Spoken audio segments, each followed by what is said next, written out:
Erotic Tension, the psychology of fractionation seduction. Pull up a chair because I'm going to tell you two stories today. The first story is about Tommy. Tommy is a popular guy with lots of friends, males and females. People really like him because he's friendly, outgoing, and easy to talk to. He can make fast friends with anyone, even strangers he meets on the streets. The second story is about Robert. Robert is not as popular or outgoing as Tommy. And unlike Tommy, he doesn't feel the need to make friends everywhere he goes. Most of the time, he's on his own, deep in his own thoughts. And when he speaks, he is thoughtful and eloquent, though not as chatty as Tommy. In fact, he's quite crap with small talk. Apart from that one difference, Tommy and Robert are similar in other ways. They are both regular guys with decent looks and stable jobs. And yet, there's one striking thing about these two guys.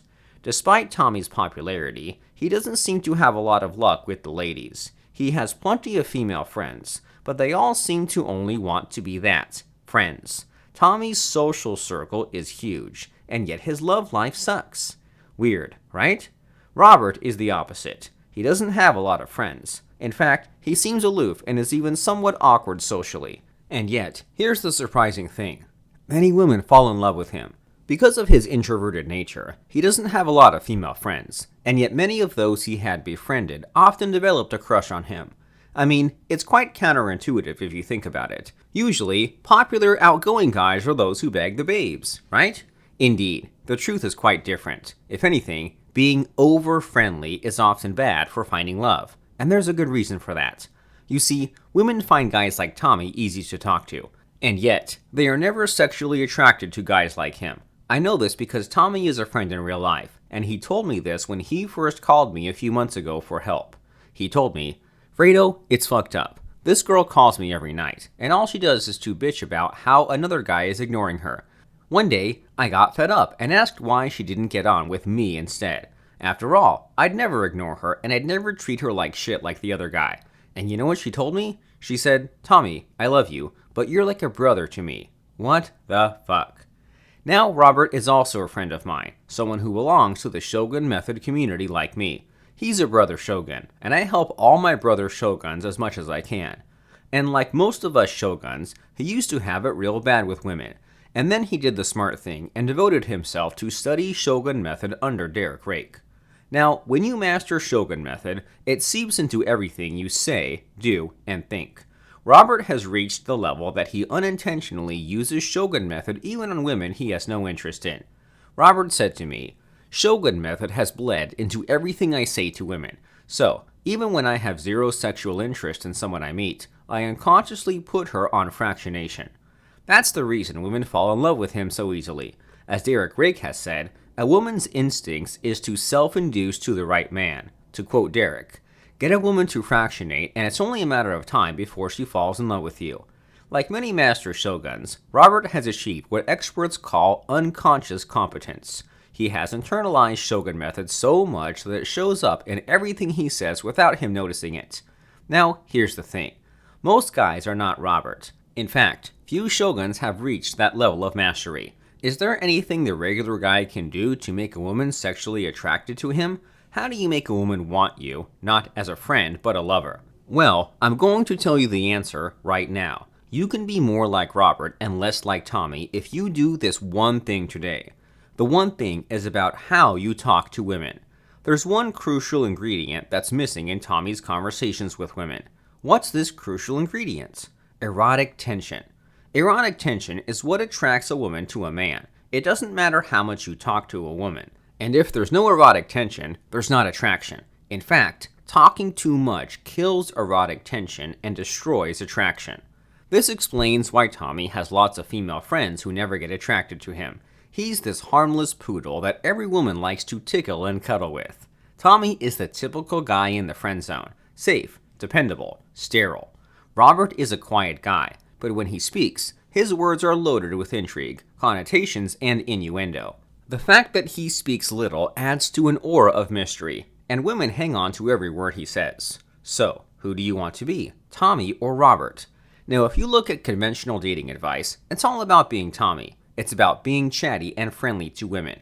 And no wonder guys get friend-zoned all the time. You've been misled into believing the wrong thing, and it's not your fault.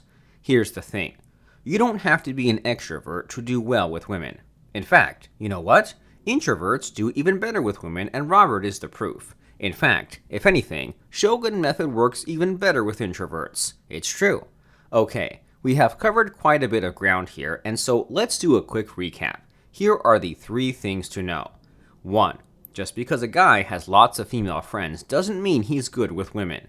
2. It's not how much you say to a woman that matters, but what you say to her. And 3. The key to attraction is erotic tension. Everything you say to a woman must create erotic tension. A guy who could not create any erotic tension with women always get friend-zoned. Got all that? Good. Now, I guess you'd ask me, so, Fredo, how do we create erotic tension with a woman? Well, I could simply point you to Shogun Method at shogunmethod.com, but I won't do that. It's like asking you to enroll into Harvard for a PhD in advanced psychology, right?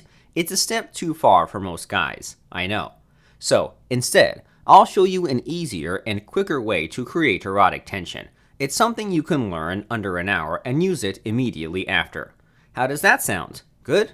Okay, so I went up to Robert and asked him the same question. Robert, how do you create erotic tension with a woman? And so here's his answer. Fredo, it's all about emotional roller coasters. Everything you say to a woman must do one thing. It must involve her emotionally. What do I mean by that? Well, every word I say to her has to make her feel something. Neutral chatter is useless. You must incite a feeling with everything you say. But that's not all. There's a sequence of feelings that you want her to go through. For example, you want to make her feel happy, and sad, and happy again. In short, an emotional roller coaster. In Shogun Method, we call this sequence fractionation. It's the single best way to create erotic tension with a woman that I know, hands down. Robert then ended with this banger. When she's on an emotional roller coaster, she never knows what's around the corner. What's more tense than not knowing what's going to happen next? It's like getting blindfolded while having sex with a hot stranger. Mind-blowing, right? So, to sum up everything, Robert's answer. To create erotic tension with a woman, put her on an emotional roller coaster.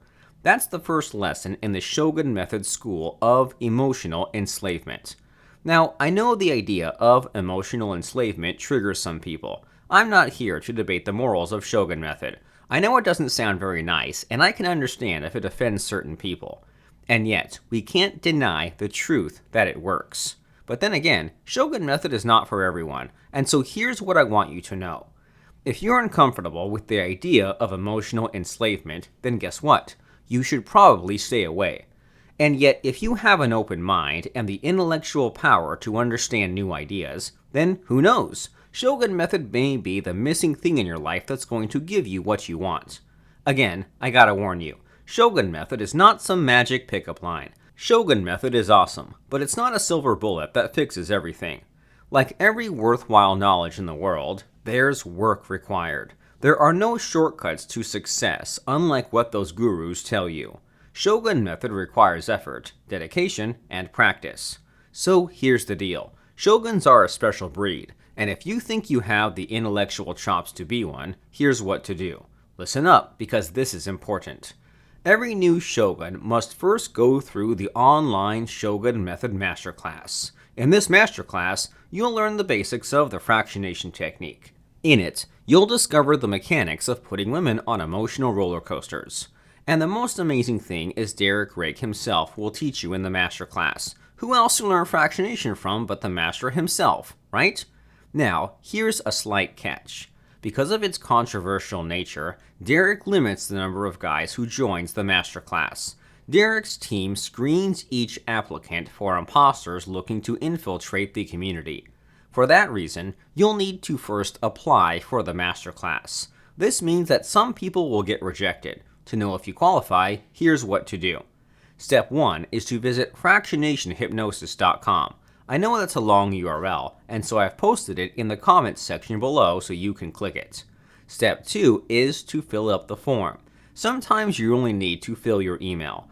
The site will then automatically check if you qualify. Here's a pro tip. It's best to avoid free email providers like Outlook. Use your work email if you can.